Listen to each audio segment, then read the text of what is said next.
Hello students, कैसे हैं आप सब। आई होप आप लोग अच्छे होंगे। तो पिछले वीडियो में मैंने आपको बतलाया था कि ब्रीदिंग एंड रिस्पायरेशन में क्या डिफरेंसेस है, और इसके बाद मैंने ये भी बतलाया था कि एरोबिक एंड एनारोबिक रिस्पायरेशन में क्या डिफरेंसेस है। इन दोनों टर्म को हम लोगों ने स्टडी कर लिया था। तो आज के वीडियो में हम लोग बात करेंगे मैकेनिज्म ऑफ रिस्पायरेशन। और बच्चों, जैसा कि आपको मालूम है, ये video class 10th CBSE board के लिए बन रही है, तो ये आपके बोर्ड एग्जामिनेशन के लिए काफ़ी इम्पॉर्टेंट है। और वीडियो को आप अंत तक ज़रूर देखिएगा ताकि आपको अच्छी तरह से ये मैकेनिज्म समझ में आ जाए। तो बच्चों, रिस्पायरेशन में फूड का ऑक्सीडेशन होता है, और आपको अच्छी तरह पता है कि फूड का ऑक्सीडेशन ऑक्सीजन के एब्सेंस में भी होता है और ऑक्सीजन के प्रेजेंस में भी होता है। और जब फूड का ऑक्सीडेशन होगा तो लार्ज अमाउंट में एनर्जी प्रोड्यूस होगी, और इस एनर्जी के साथ साथ CO2 और वाटर का भी प्रोडक्शन ज़रूर होगा। तो बच्चों, मैंने इसका डिफिनीशन पहले ही ऑलरेडी बतला चुका हूँ कि respiration is the oxidation of food material to release large amount of energy along with water and CO2, that is carbon dioxide. तो हम लोग रिस्पायरेशन में करते क्या हैं, हम लोग रिस्पायरेशन में फूड का ब्रेक डाउन करते हैं। यानी हमारे बॉडी सेल्स के अंदर फूड मटेरियल्स का ब्रेक डाउन होता है, वो टूटते हैं, वो ऑक्सीडाइज होते हैं और हमें लार्ज अमाउंट में एनर्जी प्रोड्यूस करते हैं। और उसी एनर्जी से हम लोग अपने डेली एक्टिविटीज़ करते हैं, हम लोग ढेर सारे वर्क करते हैं।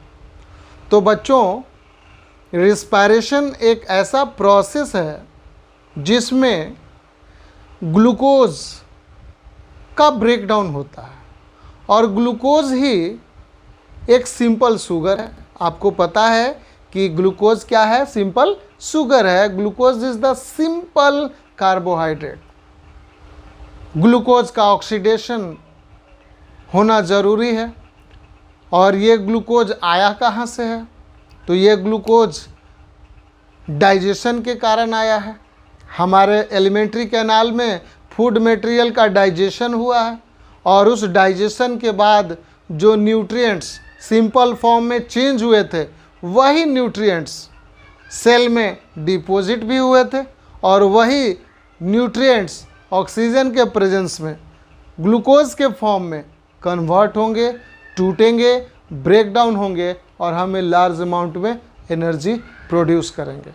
तो बच्चों, इस प्रोसेस में ग्लूकोज सबसे पहले पायरूवेट में चेंज होता है। यानी चूँकि ग्लूकोज हमारा रिस्पायरेटरी मटेरियल है, आपको पता है glucose is the respiratory material, glucose is our respiratory substrate, और इसी ग्लूकोज पे रिस्पायरेशन होना है।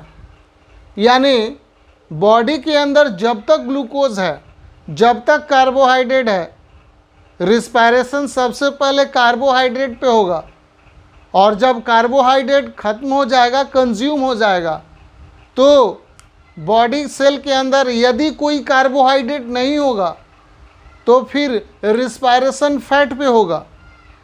इसीलिए हम लोग को बार बार भूख लगती है, क्योंकि हमारे अंदर कार्बोहाइड्रेट कंज्यूम हो जाता है रिस्पायरेशन के कारण।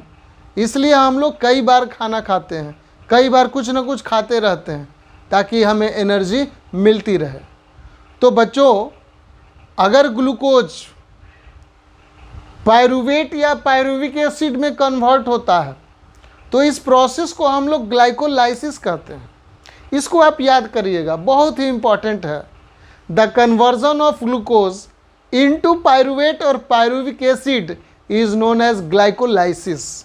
और बच्चों, ये ग्लाइकोलाइसिस हमारे बॉडी सेल के अंदर होता है। ये ग्लाइकोलाइसिस हमारे सेल के अंदर, साइटोप्लाज्म के अंदर होता है। इसलिए रिस्पायरेशन के मैकेनिज्म में ग्लूकोज से पायरूवेट या पायरूविक एसिड में कन्वर्ट होना, ये कॉमन फेज है। This is the common phase of aerobic and anaerobic respiration. यानी चाहे रिस्पायरेशन एरोबिक हो चाहे रिस्पायरेशन एनएरोबिक हो, ग्लाइकोलिसिस होना ही होना है। तो हम कह सकते हैं बच्चों कि glycolysis is the common pathway for both aerobic and anaerobic respiration. तो बच्चों ग्लूकोज जब पायरुवेट में कन्वर्ट हो जाएगा, जब ग्लूकोज पायरुविक एसिड में कन्वर्ट हो जाएगा, तो अब वहाँ पायरुवेट फिर फर्दर आगे कन्वर्ट होता है, उसका फिर ब्रेकडाउन होता है। तो इसको हम लोग बोर्ड पे एक अच्छा सा हमने फ्लो चार्ट बनाया है, उससे हम लोग एक एक स्टेप को समझेंगे। बहुत ही आसान मैकेनिज्म है, बहुत ही आसान प्रोसेस है, आप जल्दी से समझ लेंगे। तो चलिए हम लोग बोर्ड पे देखते हैं। तो बच्चों हमारे बॉडी के अंदर, हमारे शरीर के अंदर जो मैकेनिज्म है, इस मैकेनिज्म में सबसे पहले आप जानते हो ग्लूकोज 6 कार्बन कंपाउंड है। इसका फार्मूला आपको पता ही है, केमिकल फार्मूला C6H12O6। तो ये 6 कार्बन कंपाउंड है और यह 6 कार्बन कंपाउंड पायरुवेट में कन्वर्ट होता है। Pyruvate is also known as pyruvic acid, 2 carbon compound है बच्चों। अब बताओ, जब ग्लूकोज से पायरुवेट में कन्वर्जन होगा, इस प्रोसेस को हम लोग क्या कहते हैं? ग्लाइकोलाइसिस। यहाँ पे बोर्ड पे मैंने लिखा है ग्लाइकोलाइसिस। यानी glycolysis is the breakdown of glucose and convert into pyruvate और pyruvic acid is known as glycolysis. So glycolysis is the formation of pyruvate or pyruvic acid from glucose is known as glycolysis. तो students, glycolysis is just the formation of pyruvate or pyruvic acid from the simple sugar is known as glycolysis, and glycolysis takes place in cytoplasm. तो याद रखिएगा, glycolysis एक ऐसा process है जिसमें glucose pyruvate और pyruvic acid के form में चेंज होता है और इस प्रोसेस में 2 ATP एनर्जी भी प्रोड्यूस होती है। और बच्चों सबसे इम्पोर्टेंट बात यह है कि इस प्रोसेस में ऑक्सीजन की रिक्वायरमेंट या नीड नहीं होती।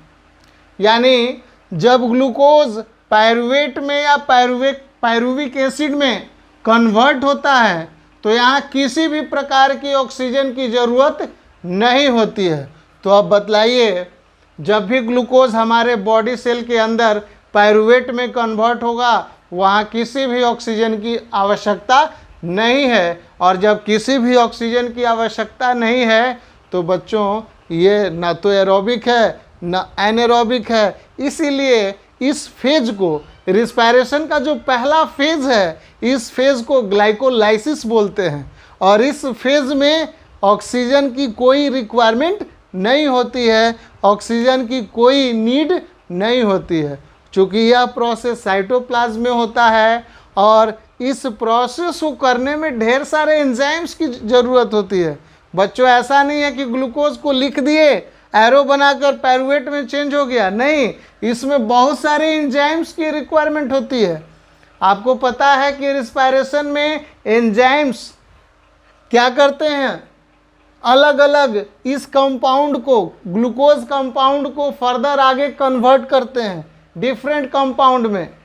तो उसको कन्वर्ट करने के लिए ऐसा नहीं है कि ये सिंपल सा एक ही स्टेप में ख़त्म हो गया, ये कई स्टेप्स में ये कन्वर्जन होता है। और इस डिफरेंट स्टेप्स में कन्वर्ट करने के लिए एंजाइम्स की आवश्यकता होती है बच्चों।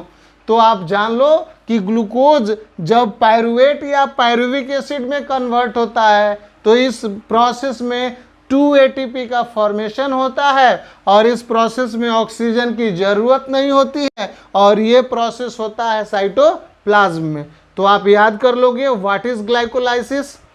तो glycolysis is the formation of pyruvate or pyruvic acid from glucose is known as glycolysis, and it takes place in cytoplasm of the cell, and there is no requirement और no need of oxygen, and it is the common pathway or it is the common phase of aerobic and anaerobic respiration।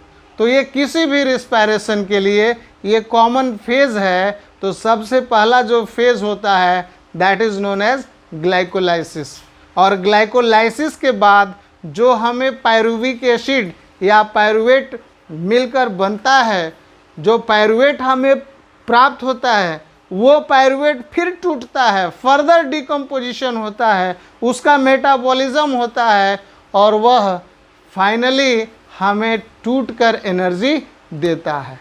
अब pyruvic acid के बाद हमें oxygen की ज़रूरत होगी। यदि pyruvic acid या पायरुवेट को ऑक्सीजन मिलेगा तो वो इंटर करेगा एरोबिक रिस्पायरेशन में, और वहाँ अगर ऑक्सीजन पायरुवेट को नहीं मिलेगा तो वो इंटर कर जाएगा एनारोबिक रिस्पायरेशन में। तो बच्चों आप यहाँ ध्यान दोगे, जब भी पायरुविक एसिड को ऑक्सीजन मिलेगा वह इंटर करेगा एरोबिक रिस्पायरेशन में, और यदि पायरुविक एसिड या पायरुवेट को ऑक्सीजन नहीं मिला तो वह इंटर करेगा एनारोबिक रिस्पायरेशन में। तो बच्चों हम लोग देखेंगे कि ईस्ट में कैसा रिस्पायरेशन होता है। आपको पता है कि ईस्ट में एनारोबिक रिस्पायरेशन होता है। हमारे मसल सेल्स में कैसा रिस्पायरेशन होता है, हमारे मसल सेल्स में भी एनारोबिक रिस्पायरेशन होता है, और हमारे मसल सेल्स के अलावा जितने भी बॉडी सेल्स हैं वहाँ एरोबिक रिस्पायरेशन होता है। तो चलिए हम लोग बोर्ड पे देखते हैं कि अगला स्टेप क्या होगा, पायरुवेट एनारोबिक में किस तरह से टूटता है और क्या बनता है। तो बच्चों यहाँ आप याद रखोगे कि जब भी फंजाई में यानी फंगस में, चूँकि ईस्ट क्या है बच्चों, east is a unicellular fungi, तो फंगस में या फंजाई में क्या होगा, वहाँ पे एक खास तरह का केमिकल सब्सटेंस प्रोड्यूस होगा due to lack of oxygen. यहाँ इथाइल अल्कोहल का फॉर्मेशन होता है, और इथाइल अल्कोहल को हम लोग इथेनॉल बोलते हैं। आप पढ़ोगे केमिस्ट्री में कार्बन कंपाउंड्स में, वहाँ आपको बतलाया जाएगा कि इथाइल अल्कोहल या इथेनॉल क्या होता है। चूँकि इथेनॉल एक अल्कोहल है, इसमें OL लगा है, और यह कार्बन कंपाउंड है, यह ऑर्गेनिक कंपाउंड है, और इसमें कार्बन की टोटल संख्या 2 है। तो 2 कार्बन कंपाउंड्स है। मीथेन में 1 कार्बन होता है, ईथ में 2 कार्बन होता है। तो बच्चों हम लोग यहाँ केमिस्ट्री को अभी डिस्कस नहीं करेंगे, हम लोग देखेंगे कि ईस्ट में इथाइल अल्कोहल या इथेनॉल प्रोड्यूस होता है। उसके साथ साथ हमें क्या मिलता है, उसके साथ साथ हमें 2 ATP एनर्जी मिलती है। तो हम लोग इसको देखते हैं बोर्ड पे।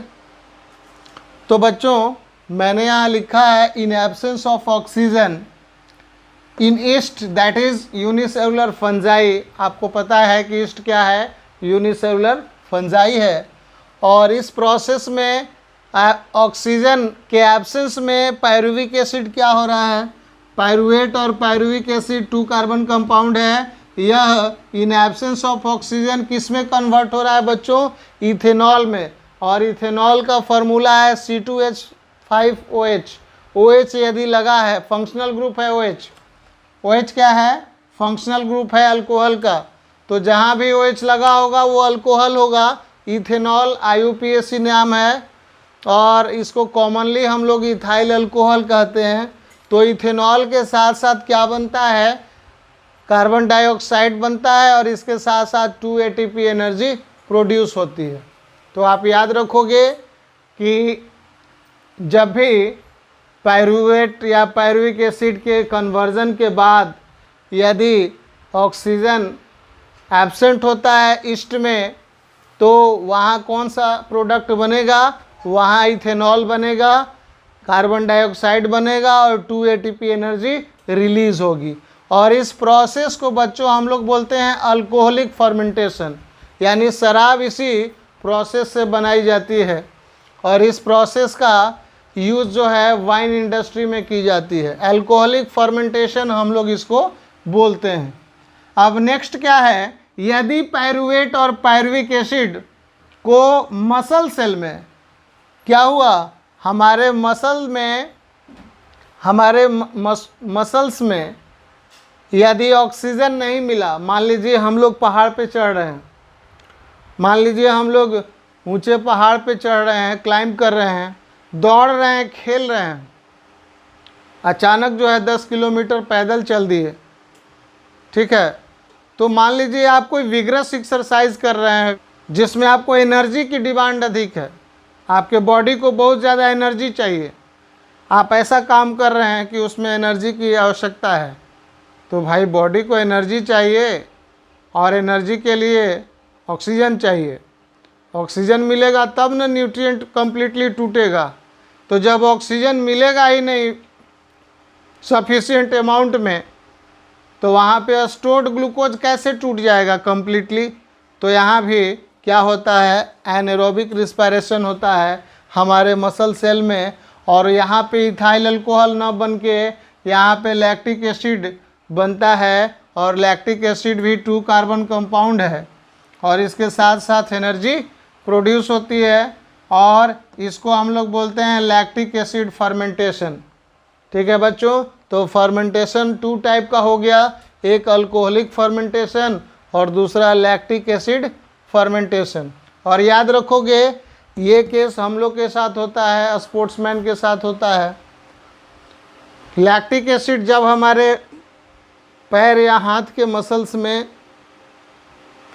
अकुमुलेट हो जाता है, आप ऐसा काम करते हो, आप दौड़ते हो, चलते हो, बहुत तेज कोई एक्सरसाइज करते हो, या आप पहाड़ पे चढ़ लिए, तो उस कंडीशन में क्या होगा, हमारे पैरों के मसल्स में लैक्टिक एसिड का एक्युमुलेशन हो जाता है, लैक्टिक एसिड जमा हो जाती हैं, और जब लैक्टिक एसिड जमा हो जाती हैं तो उसके कारण हमारे बॉडी में क्या होगा, फटीगनेस आएगी, हम काफ़ी थक जाते हैं, और हमारे पैरों में बहुत ज़्यादा पेन होता है, उसको बोलते हैं मस्कुलर क्रैम्प।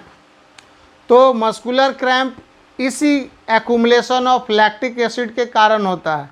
तो ये कुछ देर के बाद जब हम लोग उसको थोड़ा बहुत सहलाते हैं, मालिश करते हैं, मसाज करते हैं, तो कुछ देर के बाद वो धीरे धीरे स्प्रेड होता है, और 1-2 घंटे के बाद वो ठीक हो जाता है। तो मस्कुलर पेन जब होगा तो इस कंडीशन को हम लोग मस्कुलर क्रैम्प या मसल क्रैम्प के नाम से जानते हैं। तो बच्चों, हमारे मसल्स में भी एनारोबिक रिस्पायरेशन होता है, और इस प्रोसेस में लैक्टिक एसिड का प्रोडक्शन होता है, जबकि ईस्ट में इथाइल अल्कोहल या इथेनॉल का प्रोडक्शन होता है। तो आप याद रखोगे, बहुत इम्पॉर्टेंट है, दोनों कंडीशन कैसा है, एनारोबिक है। और हम लोग लास्ट में देखेंगे कि पायरुविक एसिड या pyruvate in presence of oxygen ये कन्वर्ट होता है CO2 plus water plus energy.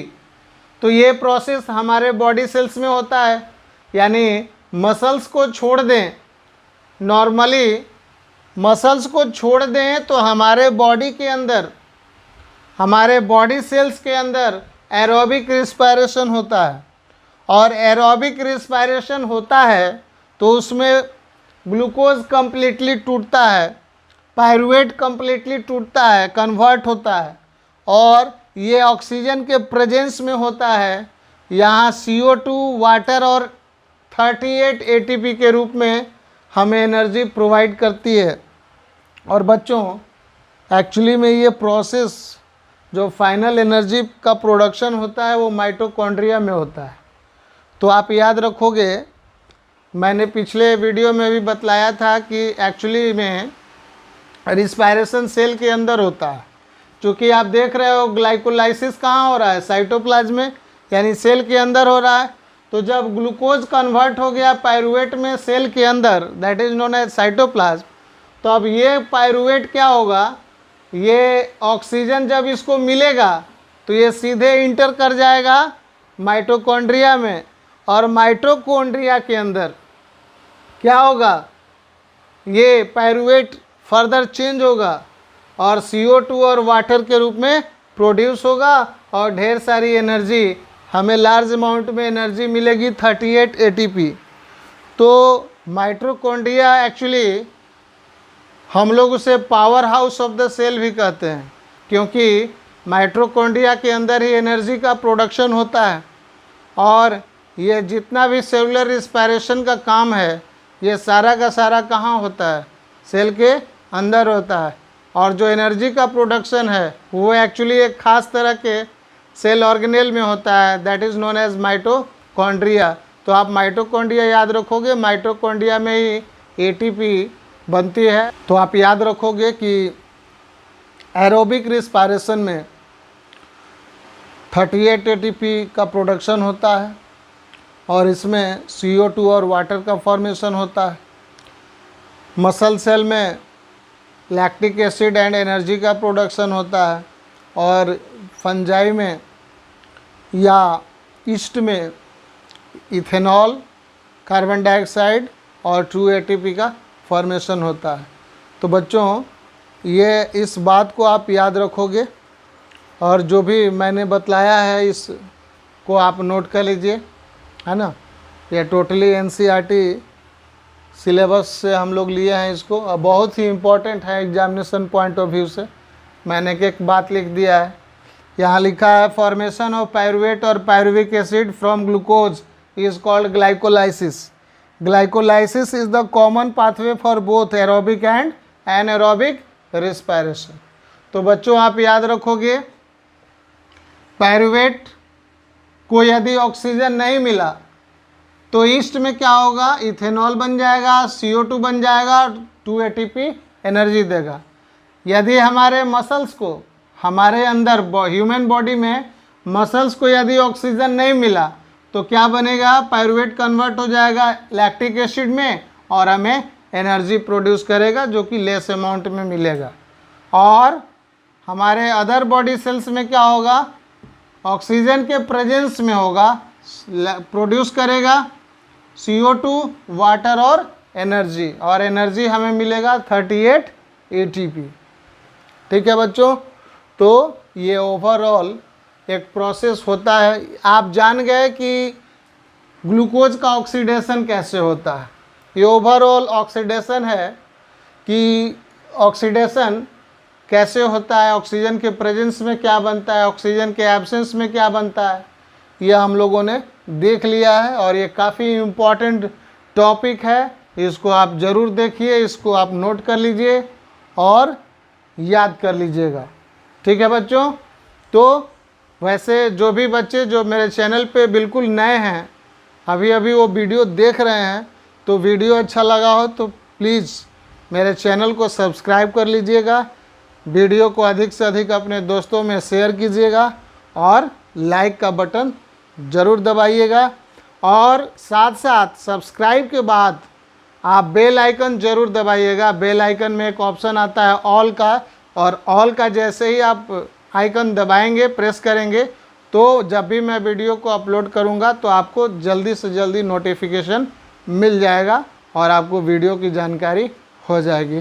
तो बच्चों आज का क्लास कैसा लगा कमेंट बॉक्स में ज़रूर बताइएगा कि आप जो भी ऑक्सीडेशन ऑफ फूड देखे हैं आज, वो आपको कितना, आप उससे सीखे, कितना लर्न किए। ठीक है बच्चों, तो मिलते हैं हम लोग अगले वीडियो में, तब तक के लिए धन्यवाद।